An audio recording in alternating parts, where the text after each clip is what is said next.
ఏకాదశి వ్రత మహాత్యమును గురించి 4 మాటలు.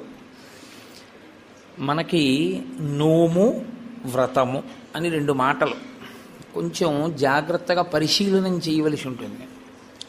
నోము అన్న మాట స్త్రీలకి సంబంధించి ఉంటుంది సాధారణంగా. వ్రతము అన్న మాట దంపతులకు సంబంధించి ఉంటుంది.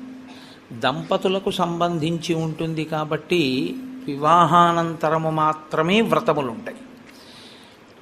నోములు వివాహపూర్వము ఉంటాయి, వివాహానంతరము ఉంటాయి. వివాహపూర్వము నోము చేసుకునే ముందు దాని ఫలసిద్ధికి చేయవలసినది ఏది అంటే ఆడపిల్ల తల్లిదండ్రులకు నమస్కరించి తండ్రి గారి అనుమతి తీసుకుని నోము చెయ్యాలి. వివాహానంతరము ఆడపిల్ల నోము చేస్తే భర్త గారి పాదములకు నమస్కరించి భర్త అనుమతి తీసుకుని చెయ్యాలి. స్కాంద పురాణంలో దీని మీద ఒక పెద్ద ఆఖ్యానం ఒకటి ఉంది. ఒక వ్యక్తికి 2 భార్యలు. పెద్ద భార్య ఆయన్ని అనువర్తించి ఆయన ఏది చెయ్యమంటే అది చేసేది. ఒకవేళ ఆవిడ ఏదైనా చేద్దాం అనుకుంటే ఆయన పాదములకు నమస్కరించి ఆయన ఆశీర్వచనాన్ని అపేక్షించి అది పొంది చేసేది. చిన్న భార్య పెద్ద భార్య కన్నా ఎక్కువ నోములు నోచేది. కానీ ఆమె భర్త అనుమతి తీసుకోవడం కానీ భర్త పాదములకు నమస్కరించి కూర్చుని చేయడం కానీ ఎప్పుడూ చేసేది కాదు. కాకతాళీయంగా ఈ భర్త 2 భార్యల శరీరములు ఒకరోజే పడిపోతే ఆ భర్త శరీరాన్ని పెద్ద భార్య శరీరాన్ని వాళ్ళ జీవుల్ని స్వర్గలోకానికి తీసుకెడుతున్నారు.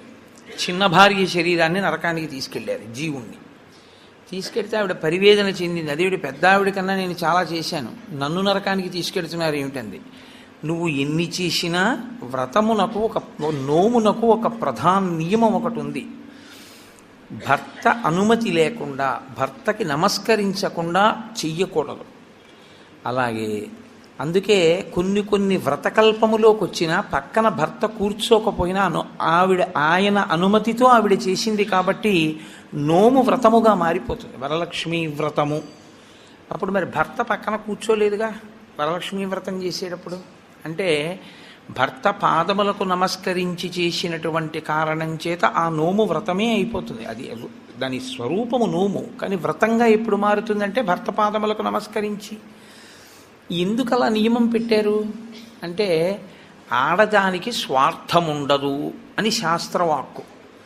వివాహపూర్వము ఆమె ఏది చేసినా మంచి భర్త కొరకు, వివాహానంతరము ఆమె ఏమి చేసినా అత్తమామలు పుట్టింటి వారి యొక్క సౌఖ్యము కొరకు. మరి నీ సౌఖ్యము? నాకు వేరు సౌఖ్యం లేదు, వాళ్ళందరూ సుఖంగా ఉండడమే నా సుఖం అంటుంది. అందుకే ఆడదాని పేరు మీద నెలకి 3 వానలలో 1 వాన. అంత గొప్పది పతివ్రతా ధర్మం. అనసూయమ్మ యొక్క గొప్పతనం అంతా పాతివ్రత్యమే. అటువంటి నోములు కొన్ని, వ్రతములు కొన్ని. వ్రతములు అనేకమైనటువంటి వ్రతములు. మీరు సిద్ధి విఘ్నేశ్వర వ్రతం దగ్గర నుంచి వరలక్ష్మీ వ్రతం, ఋషి పంచమీ వ్రతం, పౌష్య వ్రతం, ఎన్ని వ్రతాలు ఉంటాయో. ఇన్ని వ్రతాలు చేసేది దీని కొరకు అంటే 1 కామ్యసిద్ధి, 2 చిత్తశుద్ధి. ఏ కోరిక లేకపోతే చిత్తశుద్ధి కొరకు చేసినట్టు, ఏదైనా కోరికతో చేస్తే కామ్యంతో చేసినట్టు. రెండిటినీ అనుగ్రహించగలిగి ఉంటాయి.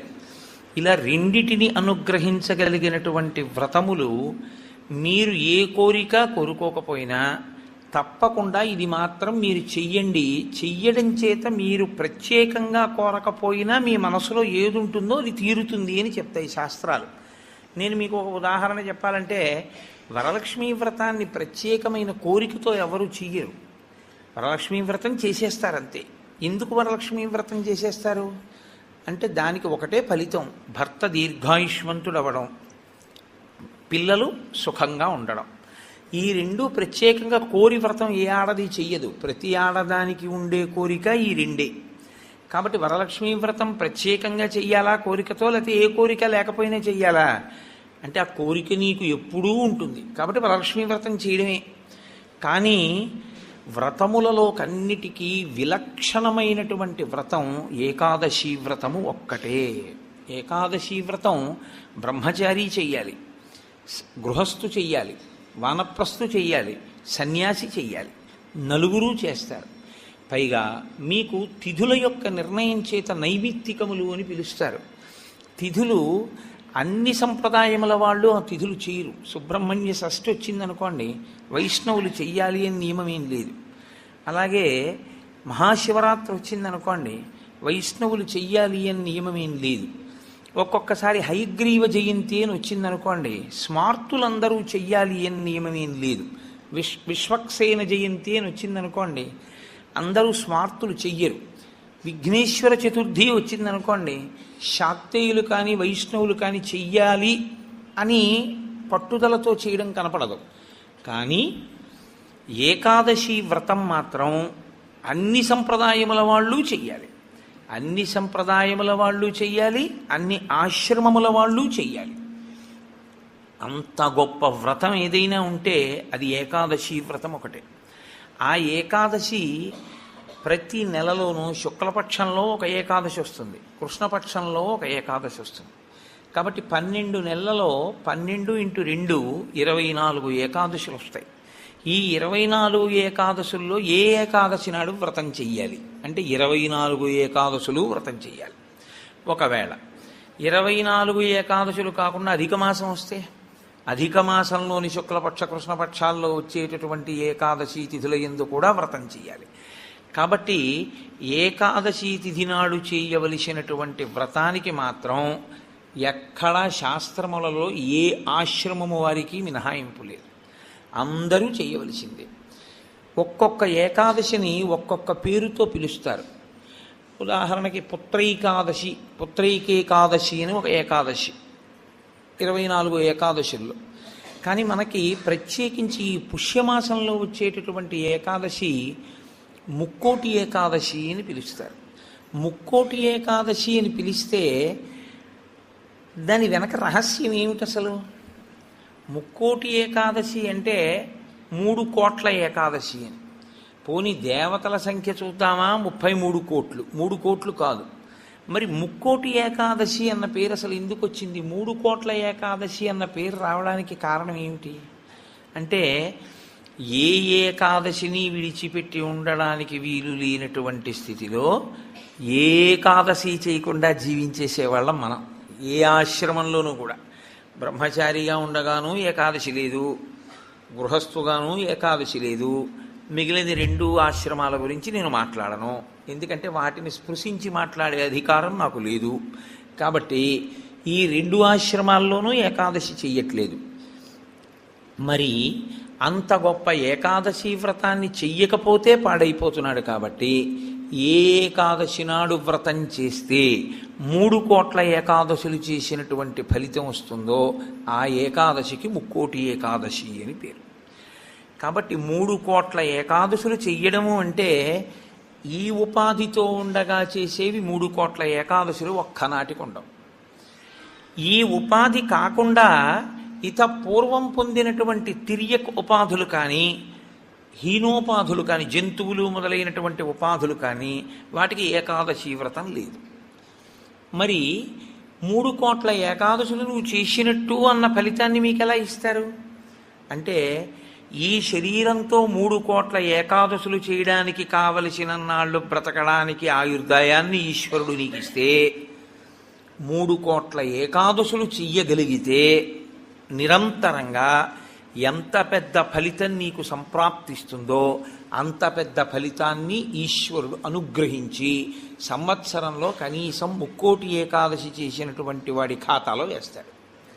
అంటే నైమిత్తిక తిథిగా ముక్కోటి ఏకాదశి అంత విశేషమైనటువంటి స్థితిని పొంది ఉంటుంది. ముక్కోటి ఏకాదశి నాడు ఏం జరిగితే ఈశ్వరుడు ఈ స్థితిని ఇచ్చాడు? ముక్కోటి ఏకాదశి నాడు 2 జరిగాయి అని చెప్తారు. ఒకటి, అమృతం పాలసముద్రంలోంచి పైకొచ్చింది. 2, ముక్కోటి ఏకాదశి నాడే పరమేశ్వరుడు హాలాహలాన్ని భక్షణ చేశాడు. పరమేశ్వరుడు లోకం కోసం హాలాహలాన్ని భక్షించాడు కాబట్టి ఆ రోజున మేమేమీ తినకుండా ఉంటామంటారు శైవులు. అమృతాన్ని లోకం కోసం ఉత్పాదించి మహాకూర్మంగా పాలసముద్రంలో పడుకుని తన వీపు అంత ఉరుసుకుపోతున్నా దేవతలకు అమృతోత్పాదనం చేసి వాళ్ళని కాపాడి రాక్షసుల్ని మోహిని రూపంలో నిగ్రహించాడు కాబట్టి విష్ణు స్వరూపం కోసం మేము ఉపవాసం ఉంటున్నామంటారు వైష్ణవులు. విష్ణువు అంత గొప్ప స్థితిని పొంది దేవతలకి రాక్షసులకి అమృతాన్ని పంచేటప్పుడు రాక్షసులకు చిక్కకుండా దేవతలకి పంచడానికి కావలసిన మోహ పెట్టగలిగినంత సౌందర్యాన్ని అమ్మవారిని ఉపాసన చేసి పంచగలిగాడు కాబట్టి అమ్మవారు ఈ అదృష్టాన్ని కల్పించింది కాబట్టి మేము ఉపవాసం ఉంటామంటారు శాక్తేయులు.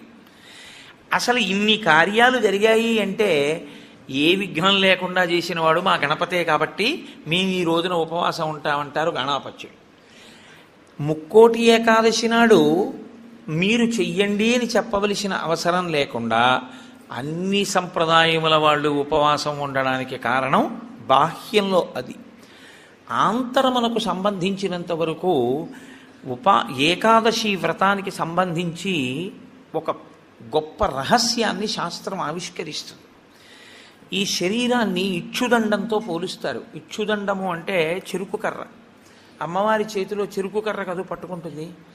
మనకి భగవంతుడిచ్చినటువంటి చాలా గొప్ప వరం ఏమిటో తెలుసా అండి? మన ముఖం మనకి కనపడకుండా చేయడం. ఒక్క సెల్ ఫోన్ దొరికితేనే వాడు మైమరిచిపోయి 2 వీలర్ మీద సెల్ ఫోన్ చెవి దగ్గర పెట్టుకుని యాక్సిడెంట్లు చేస్తున్నాడు. ఎవడి ముఖం వాడికి కనపడింది అనుకోండి, ఇంకా ఇతరాలు ఎందుకు చూస్తాడు? వాడి ముఖం వాడు చూసుకుంటూ కూర్చుంటాడు. అద్దం దొరికింది అనుకోండి, ఎందుకంత సంతోషం? ఎవడికి వాడంత అందగాడు వాడికి లేడు. ఆ అద్దం చూసుకుంటూ మురిసిపోతుంటాడు పసిపిల్లల దగ్గర నుంచి.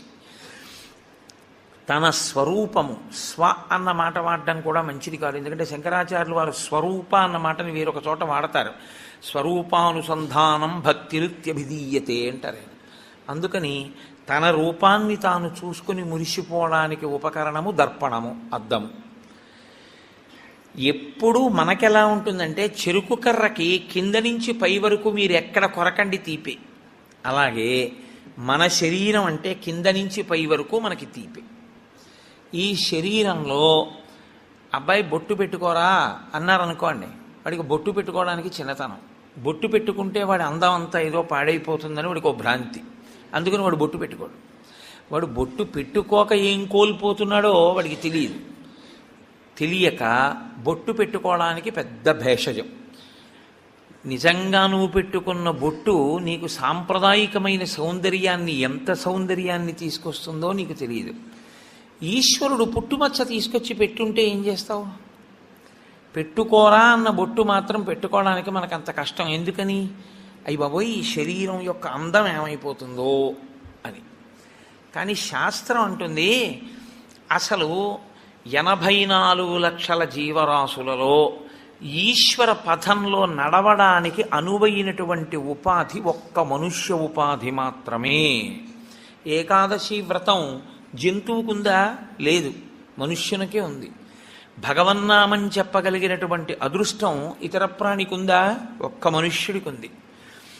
భగవత్ పూజ చేసేటటువంటి అదృష్టం ఇతర ప్రాణికుందా? ఒక్క మనుష్యునికే ఉంది. ఇన్ని అదృష్టములు మనుష్యునకు ఉన్నా మనుష్యుడు దేని కొరకు వీటన్నిటినీ విడిచిపెడతాడు అని అడిగింది. అంటే దాన్ని చాలా గొప్ప రహస్యమైనటువంటి విధి విధానంలో కట్టడి చేసి మనిషికి భోగమునందు ఉండేటటువంటి లాలసని ఈశ్వరుడు నిరూపణం చేస్తాడు. ఉపాసన కాలమంతా దక్షిణాయనం, దక్షిణాయనం అంతా ఉపాసన, ఉత్తరాయణం అంతా తరిస్తాడు. బాగా చదువుకోవలసిన సమయంలో చదువుకున్నవాడు పరీక్షలు రాసినప్పుడు రాసి ఇంక సెలవుల్లో ఆడుకున్నట్టు. దక్షిణాయనంలో ఉపాసన చేయడానికి అడ్డొచ్చేది అంటే ప్రకృతి. ప్రకృతి బాహ్య ప్రకృతి, ఇక్కడ ఉండేటటువంటి ప్రకృతి అంటే బ్రహ్మాండ ప్రకృతి, పిండాండ ప్రకృతి. మీరు చూడండి, దక్షిణాయనం ఆషాఢమాసం దగ్గరలో ప్రారంభం అవుతుంది. ఆషాఢమాసం దగ్గర నుంచి ఇంకా మీకు వరస అన్నీ ఈశ్వరోపాసనకి సంబంధించినవి. విఘ్నేశ్వర వ్రతకల్పం కానివ్వండి, లేకపోతే శ్రావణ మాసం శుక్రవారాలు కానివ్వండి, మంగళగౌరీ వ్రతం కానివ్వండి, ఆ తర్వాత వచ్చేటటువంటి శరత్కాలంలో వచ్చే దేవీ నవరాత్రులు కానివ్వండి, తదనంతరం కార్తీకం, మార్గశీర్షం, పుష్యం, మాఘం, ఇవన్నీ విశేషమైనటువంటి ఆరాధన. భగవంతుణ్ణి ఆరాధించి మిక్కుటమైన ఫలితాన్ని పొందడానికి కావలసిన తిథులన్నీ అక్కడే ఉంటాయి. కానీ ఈయన ఎందుకు లేవలేడు, ఎందుకు ప్రాతకాల స్నానం చెయ్యలేడు? ఒక్కటే కారణం, గాలి అక్కర్లేదు, ఉన్న తలుపులు వేసేస్తే చాలు. కొత్తగా ఏసీ అక్కర్లేదు, ఓ పల్చటి దుప్పటి మీద పడేసుకుంటే చాలు, చక్కగా నిద్ర పట్టేస్తుంది. తెల్లవారకట్ట లేవలేడు, సంధ్యావందనం చేయలేడు, కార్తీక సోమవారం నువ్వేమీ చేయక్కర్లేదు, స్నానం చేయలేడు, దేవాలయానికి వెళ్ళలేడు, ఉపవాసం ఉండలేడు. ఎందువల్ల ఉండలేడు అంటే బయట ప్రకృతి దీన్ని సుఖపెట్టడానికి అనువైన రీతిలో ఉంటుంది. ఆ కాలం అంతా ఉండడంలో ఏమవుతుందంటే సుఖలాలసకి అలవాటుపడి దీన్ని కష్టపెట్టడానికి ఇష్టపడడం. కానీ శాస్త్రం అంటుంది నీకు బెల్లం కావాలి, పంచదార కావాలి, చెరుకు కర్ర ఉంటే వస్తాయి, మంచిదే. కానీ చెరుకు కర్ర ఒక్కటి అక్కడ పెట్టి నువ్వు బెల్లంగా మారు అంటే మారుతుందా? మారదు. నువ్వు పంచదారగా మారుతుందా? మారదు. కానీ బెల్లం కానీ పంచదార కానీ కావాలి అనుకున్నవాడు చెరుకు కర్రని మరలో పెట్టి తిప్పవలసి ఉంటుంది, తప్పదు. చెరుకు కర్రని మరలో పెట్టి తిప్పితే చెరుకు కర్ర పిప్పి అయిపోతుంది. ఈ మొదల నుంచి ఆ చివరి వరకు పిప్పి చేస్తూ ఇట్నుంచటు తిప్పేస్తే చెరుకు కర్ర అంతా పిప్పి అయిపోయిన తర్వాత అందులో ఉన్న తీయటి రసమంతా కారిపోతుంది. ఇప్పుడు అలా కారిపోయిన రసం ఏదుందో అదే బెల్లం అవుతుంది, అదే పంచదార అవుతుంది, పంచామృతాల్లో ఒకటవుతుంది. ఈశ్వరుడికి నివేదన చేసే పదార్థంలో పంచదార వేసి ఉండకూడదు, బెల్లం వేసి ఉండాలి. కాబట్టి నివేదనకి బెల్లం అవుతుంది, పంచామృతాల్లో అభిషేకానికి పంచదార అవుతుంది. ఈ రెండుగా మారేది ఆ చెరుకు కర్రలోంచి. కానీ చెరుకు కర్ర నలగనంత కాలం పంచదార బెల్లం రావు. చెరుకు కర్రే కారణమైనా నేను నలగను అని చెరుకు కర్ర అందనుకోండి, పంచదార బెల్లం రాదు. ఏకాదశి వ్రతం చెయ్యను అన్నాడు అనుకోండి, మనుష్య జన్మ యొక్క సార్థకత రాదు. కాబట్టి ఏకాదశి వ్రతం ఎవరి కొరకు వారి కొరకే. ఈ వ్రతం మాత్రం నా భార్య కొరకు నా పిల్లల కొరకు కాదు. నా భార్య చేస్తే నా కొరకు దాని బిడ్డల కొరకు కాదు, నేను చేస్తే నా కొరకు, నా భార్య చేస్తే తన కొరకు, నా పిల్లలు చేస్తే వారి కొరకు. ఇది ఎవరు చేస్తారో కేవలం వారి కొరకే. ఏ చెరుకు కర్ర నలిగిందో అది పంచదార బెల్లంగా మారుతుంది. ఆ చెరుకు కర్ర నలిగింది కదండి నేను నలగాల అని నిలబడిన చెరుకు కర్ర పంచదార బెల్లంగా మారలేదు. అలాగే ఎవరు శరీరాన్ని ప్రయత్నపూర్వకంగా క్లీశ పెడతారో వారు మాత్రమే ఏకాదశి వ్రతమును చెయ్యగలరు. క్లీశము అనుభవించడానికి ఇష్టము లేనివారు ఏకాదశి వ్రతము చెయ్యలేరు. అందుకే ప్రతి శుక్లపక్షంలో ఈశ్వరుడు కృష్ణపక్షంలో ఏకాదశి తిథిని ఎందుకు నిర్ణయం చేశాడో తెలుసా అండి? ఒక్కటే కారణం. మనకి ఏకాదశి అన్న మాటకి 11 అని అర్థం.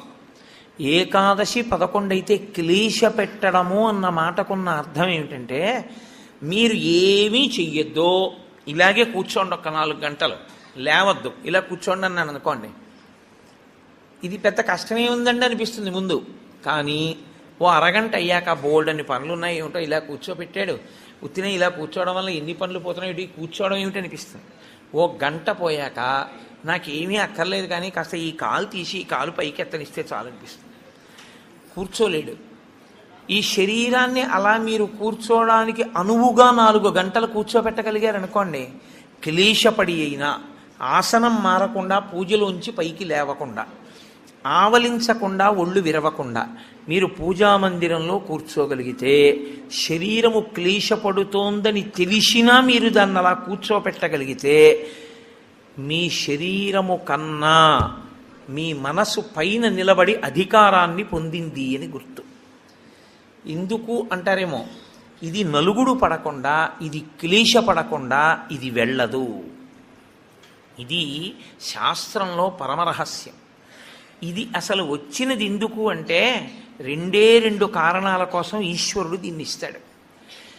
తరించాలి అన్న ఉద్దేశ్యం తనంత తాను పొందని వాడికి ఈ శరీరం రావడం వల్ల వచ్చే ప్రయోజనాలు రెండే. ఒకటి, పూర్వజన్మలో చేసుకున్న పుణ్యము క్షయమైపోతుంది, పూర్వజన్మలో చేసుకున్న పాపము క్షయమైపోతుంది. ఈ రెండే జరుగుతాయి. ఎలా జరుగుతాయని మీరు అడుగుతారేమో. దీనికి ఏదో అనారోగ్యం వస్తుంది, ఈ మోకాలు నొప్పెడుతుంది, అబ్బా మోకాలు నొప్పిగా ఉంది, మోకాలు నొప్పిగా ఉంది, మోకాలు నొప్పిగా ఉంది అంటాడు.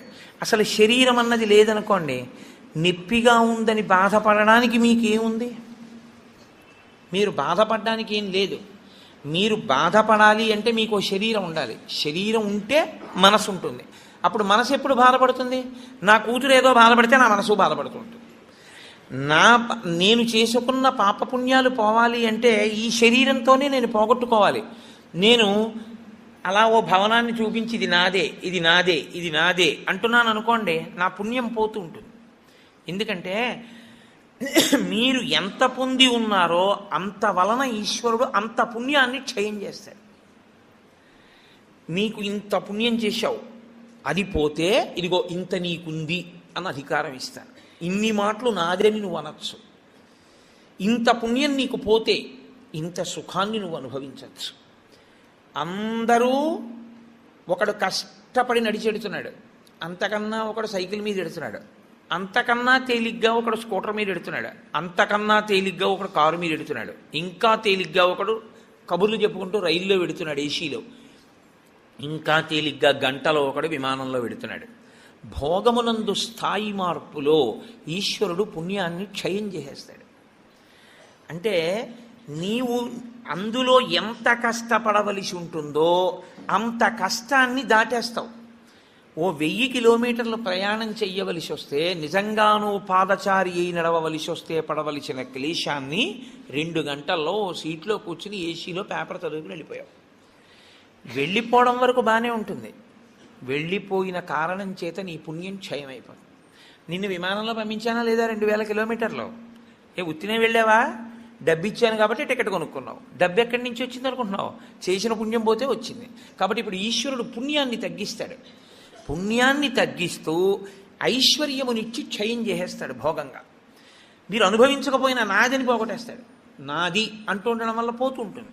ఇప్పుడు పెద్ద ప్రారంధం ఎక్కడొస్తుందంటే, గత జన్మలలో చేసిన పుణ్యం క్షయం అయిపోయి వారసుడికి ఆస్తిగా వెళ్ళిపోతుంది. మీరు కొంచెం జాగ్రత్తగా నేను చెప్పే తర్కాన్ని పట్టుకోవాలి. ఓ 1,00,000 రూపాయలు కష్టపడి కష్టపడి కష్టపడి కష్టపడి కష్టపడి దాచాడు, ఇదంతా నాది నాది నాది, నేను ఎవరికి ఇవ్వను, నేను ఎవరికి ఇవ్వనన్నాడు, వెళ్ళిపోయాడు. ఎవరికి ఎడుతుంది అది? కొడుక్కో కూతురుకో వెళ్ళిపోతుంది. ఇప్పుడు 1,00,000 రూపాయలు మిగిలింది అంటే ఆయన పుణ్యం ఏమైంది? పోయింది, జీవుడి పుణ్యం. 1,00,000 రూపాయలు ఏమైపోయింది? వారసుడికి వెళ్ళిపోయింది. జీవుడు ఏమైపోయాడు? దరిద్రుడైపోయాడు. శాస్త్రం అంటుంది, నిజంగా నీది నువ్వే అనుభవించాలనుకుంటే మార్గం ఏమిటో తెలుసా? దాన్ని దానం చేయడమే. దానం చేస్తే నీకు పుణ్యం అయిపోయి మళ్ళీ నీ దగ్గర పడిపోతుంది వచ్చి. మళ్ళీ నువ్వు జీవుడిగా ఇంకొక శరీరంలోకి వెళ్ళినప్పుడు నీతో పాటే ఆ పుణ్యం వస్తుంది. వచ్చి మళ్ళీ నువ్వు భోగం అనుభవించడానికి పుణ్యం అడ్డొస్తుంది. నువ్వు ఇక్కడ విడిచిపెట్టి అక్కడ శరీరాన్ని విడిచిపెట్టేశావు. శరీరం విడిచిపెట్టిన ఉత్తర క్షణంలో ఇంక జీవుడికి సంబంధం లేదు, దానికి సంబంధించింది వేరే శరీరంలోకి వెళ్ళిపోతాడు. అక్కడ సుఖాన్ని అనుభవించడం, దుఃఖాన్ని అనుభవించడానికి మళ్ళీ నీ పాపపుణ్యములే లెక్క. ఏది ఏం పెట్టి అనుభవింపజేయాలి? అందుకని బాగా కష్టపడిపోతున్నాడు, పాపం పోతోందని గుర్తు, బాగా సుఖపడిపోతున్నాడు, పుణ్యం పోతోందని గుర్తు. మీరు జాగ్రత్తగా పట్టుకుంటే, బాగా కష్టపడుతున్న వాడెవరో వాడు తన పాపాన్ని పోగొట్టుకుంటున్న అదృష్టవంతుడు, బాగా సుఖపడుతున్న వాడెవరో వాడు తన పుణ్యాన్ని పోగొట్టుకుంటున్న దురదృష్టవంతుడు. కాబట్టి బాగా సుఖపడేవాడెవడో వాడు ఎక్కువ జాగ్రత్తగా ఉండాలని చెప్తోంది శాస్త్రం. ఎందుకో తెలుసా అండి? జీవుడి ఖాతాలోకి మళ్ళీ తేవాలి. జీవుడి ఖాతాలోకి మళ్ళీ తేవాలంటే ప్రయత్నపూర్వక త్యాగం చెయ్యాలి. త్యాగే నైకే అమృతత్వ మానసు. అది చెయ్యవు, జీవుడు దరిద్రుడవుతాడు. శరీరాన్ని ఉందండి, ఇందులో ఎన్నాళ్ళు ఉంటావు? ఇదో అద్దె కొంప, భగవాన్ రమణులు చెప్పినట్టు ఇవాళో రేపో ఖాళీ చేసేయాలి. ఖాళీ చేసేసి వెళ్ళిపోతాడు. వెళ్ళిపోయిన తర్వాత అందులోకి వెళ్ళిన తర్వాత, అయ్యా మళ్ళీ నేను విమానం ఎక్కుతానండి, అయ్యా మళ్ళీ నేను గుర్రం ఎక్కుతానండి, అయ్యా నేను మళ్ళీ ఏనుగులు ఎక్కుతానండి, మళ్ళీ నేను ఉపన్యాసాలు చెప్తానండి అంటే నీ మోహం గతంలో నువ్వు చెప్పిందే ఉంది, నువ్వు చేసిందే ఉంది. పావలాకా చుచ్చుకోకుండా చెప్పింది ఏమైనా ఉందా మళ్ళీ చెప్పడానికి? నువ్వు భక్తితో చెప్పింది ఏమైనా ఉందా? కీర్తి కండూతి లేకుండా నువ్వు చెప్పింది ఏమైనా ఉందా మళ్ళీ నువ్వు చెప్పడానికి? నువ్వు ఏదీ కోరకుండా ఈశ్వరుణ్ణి నమ్మి ఇలా పెట్టింది ఏమైనా ఉందా?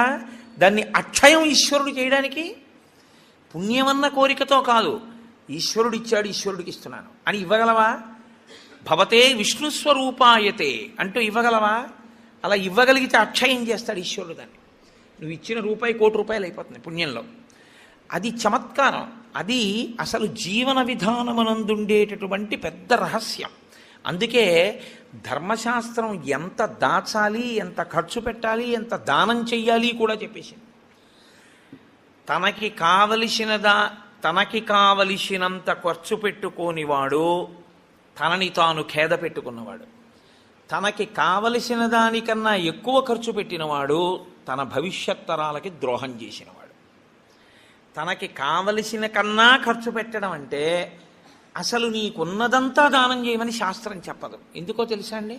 గృహస్థుకి నియమం ఉంది, బిడ్డలకి విడిచిపెట్టాలి, విడిచిపెట్టకుండా వెళ్ళకూడదు. కానీ 3వ వంతు మాత్రం దానం చేసుకోకపోతే జీవుడు పాడైపోతాడు. పుణ్యం పోయింది, మళ్ళీ పుణ్యం ఏది జీవుడి ఖాతాలో? అందున అసలు ఏ ప్రతిఫలాపేక్ష లేకుండా ఈశ్వరుడు ఇచ్చాడు, ఈశ్వరుడు కొరకు అంటూ ఇచ్చిన వాడిది 1 కోటి చేస్తూ పెడతాడు ఈశ్వరుడు. కాబట్టి క్లేశము లేక నీవు తరించలేవు. ఇది సనాతన ధర్మమునందు అంతర్లీనమైనటువంటి ప్రతిపాదన. మీ జీవితంలో మీరు ఎప్పుడూ మీ కొరకు మీరు కాకుండా మీరు పక్కవారి కొరకు కూడా ఏదో చేస్తూ ఉండాలి. దేని కొరకు అంటే వాడికి లేనివాడని కాదు. భవతే విష్ణుస్వరూపాయతే.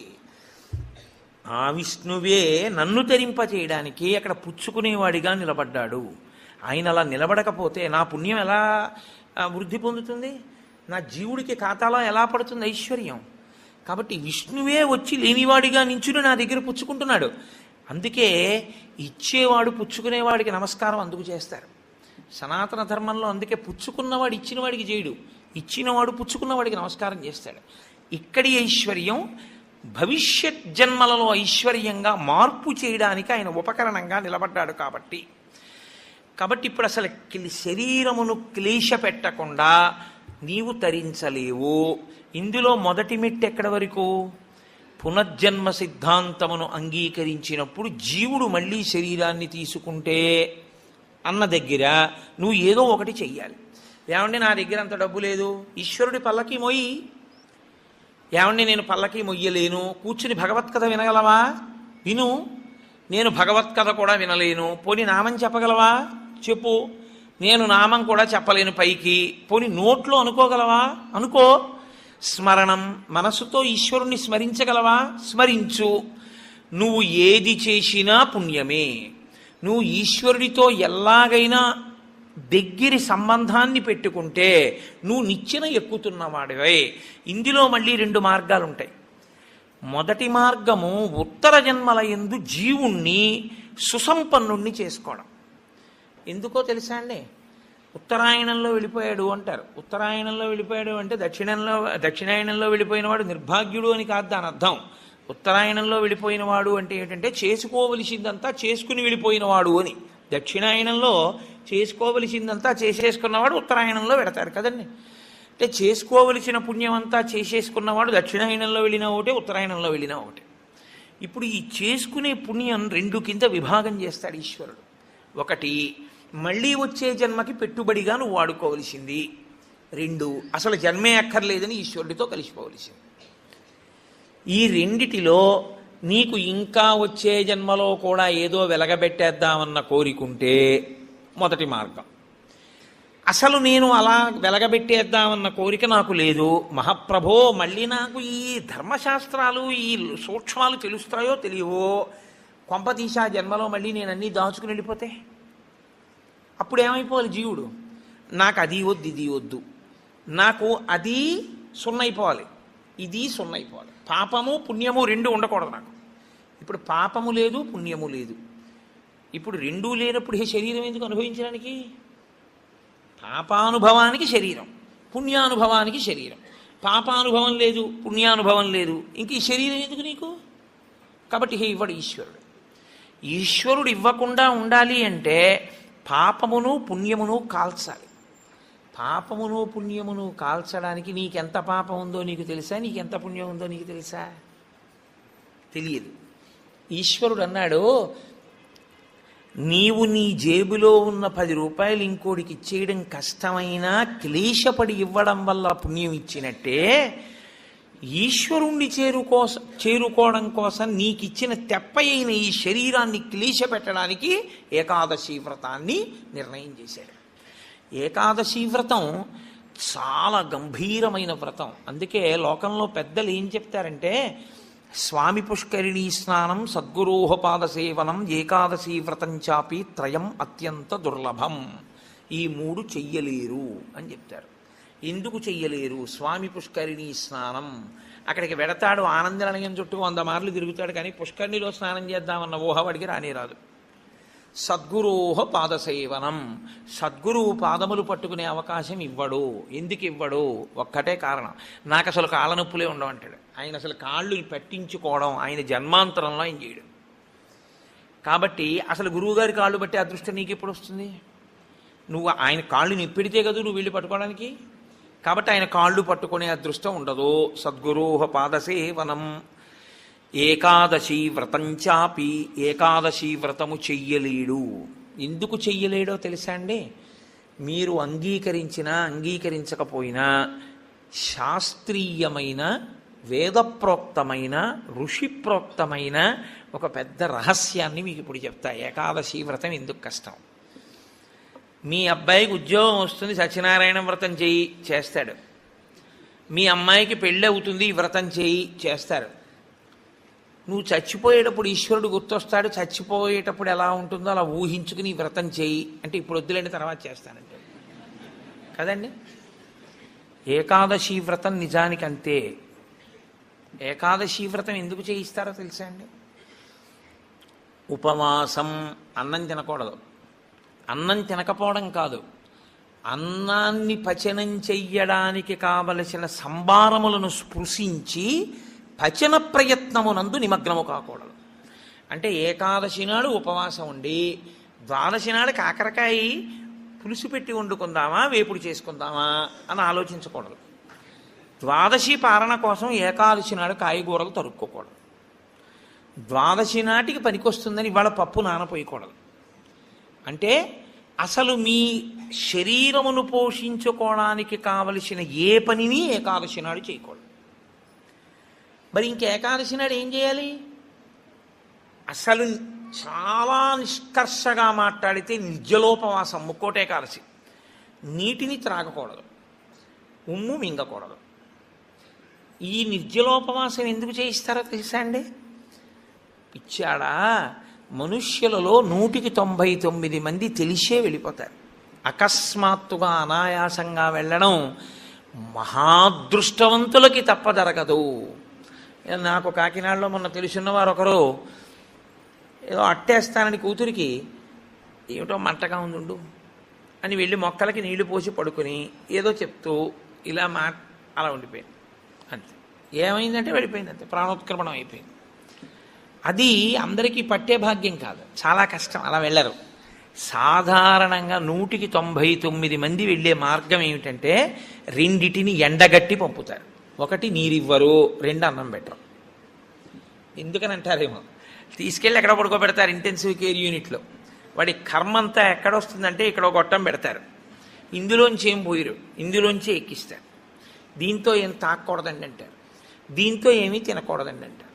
ఇందులోంచి వెళ్ళిందే ఆహారం, ఇందులోంచి వెళ్ళిందే పానీయం. పోన్లేండి, ఇప్పుడు మాకు వచ్చిన నష్టం ఏమిటి, ఏదో ఒకటి ఎక్కుతోందిగా చచ్చిపోంగా అంటారేమో. ఓ 8 బెడ్స్ వేస్తారు అక్కడ. అకస్మాత్తుగా వీడికి పెతిడ్రిన్ ఇంజక్షన్ ఇచ్చి వీడు పడుకుని ఉంటే 11ంటికి గొళ్ళుమని ఏడుపు వినపడుతుంది. 3వ బెడ్ మీద వాడిని స్ట్రెచ్చర్ మీద బయటికి తీసుకెళ్ళిపోతూ ఉంటారు. వీడికి గుండెలు గుబక్కుమంటాయి. 11 మంచాలు ఉండేవి.